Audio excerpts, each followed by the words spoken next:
मैं हूँ सर्वश्रेष्ठ, रंगरमी, आदि, अनंत।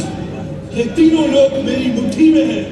मैं करूंगा देवों का अंत। मेरे रक्त की हर बूंद में है एक नए दानव का बीज।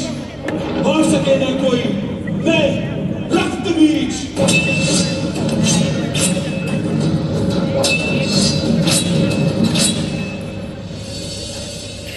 हे मां पार्वती, उपकार करो, रक्त बीज का संहार करो, बचा लो हम सभी के प्राण, इस सृष्टि का उद्धार करो।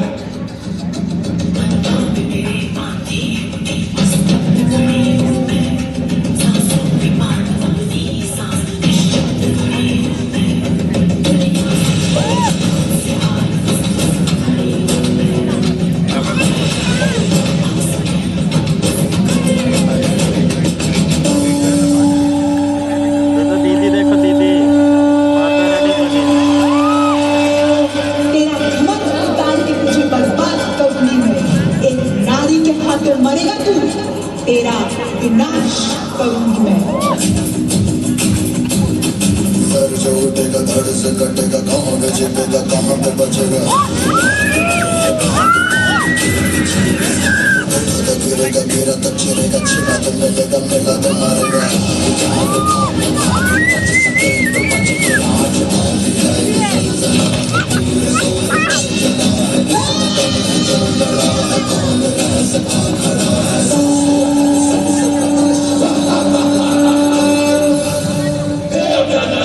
कब तक लड़ेगी?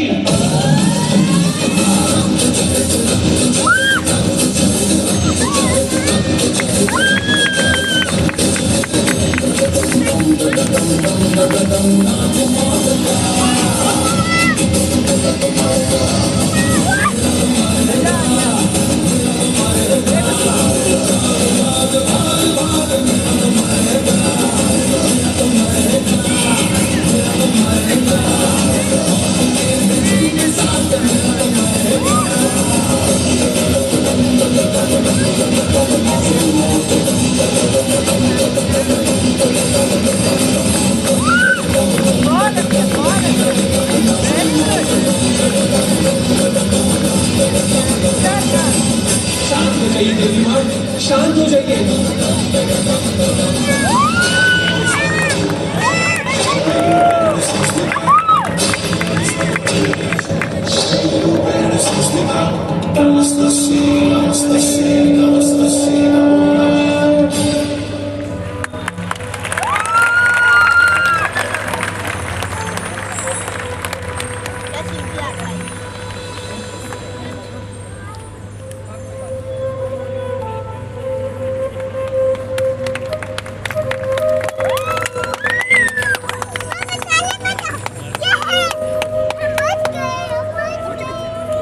पेरू सोने जा ही रहा था कि क्या देखता है कि उसकी झोपड़ी में चारों ओर उजाला फैल गया है और माँ काली उसके सामने साक्षात खड़ी उसे बोल रही है। पेरू, मैं तुझसे बहुत प्रसन्न हूँ, बोल तेरी क्या इच्छा है। उसने माँ को दंडवत प्रणाम किया और फिर कुछ सोचते हुए बोला, हे माँ, आप तो मुझे फल फूलों से लदा एक छायादार वृक्ष बना दीजिए। मुझे लगता है कि छायादार वृक्ष सबसे शक्तिशाली होता है। माँ काली ने उसकी बात पूरी कर दी। कुछ ही देर में पेरू एक छायादार वृक्ष बन गया, लेकिन थोड़ी देर में ही उसे महसूस हुआ कि सूरज की गर्मी से उसके पत्ते सूखकर झड़ गए हैं। यह देखकर उसने सूरज की ओर देखा तो पाया कि वही सबसे शक्तिशाली है। अब उसने फिर से माँ काली की आराधना की। कहो बेटा, क्या हुआ? माँ, वृक्ष सबसे शक्तिशाली नहीं है, मुझे तो सबसे शक्तिशाली सूरज लगता है। आप तो मुझे सूरज बना दीजिए। तथास्तु। कुछ ही देर में पेरू सूरज बनकर आसमान में चमकने लगा।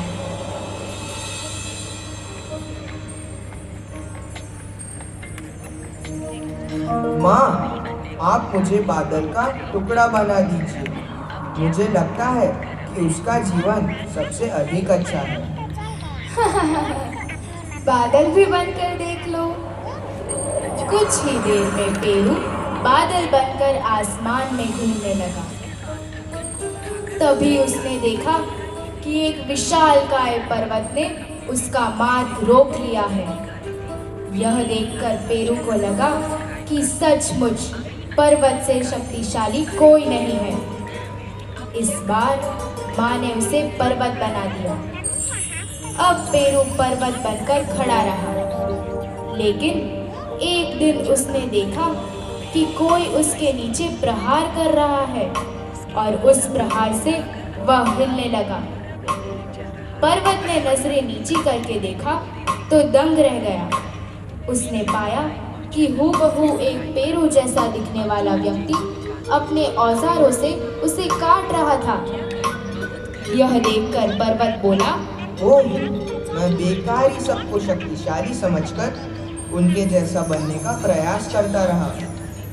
अपने काम और व्यक्तित्व से मुझे संतुष्ट रहकर आगे बढ़ते रहना चाहिए था। इस बार उसने दुखी मन से माँ काली को बुलाया। बेटा, इस दुनिया में अक्सर कई लोग तुम्हारी जैसी गलती करते हैं। संघर्ष और मेहनत से वह दुनिया की हर कठिन से कठिन वस्तु को प्राप्त कर सकते हैं और चैन से जीवन जी सकते हैं। इसके बाद माँ काली ने पेरू को फिर से पेरू में बदल दिया। तभी पेरू की आँख खुल गई। आँख खुलते ही उसने खुद को दर्पण में देखा तो पाया कि वह जैसा था वैसा ही है। वह यह सोचकर मुस्कुरा दिया कि एक सपने ने उसके जीवन में बहुत बड़ी सीख दे दी है। सुबह हो चुकी थी। अच्छा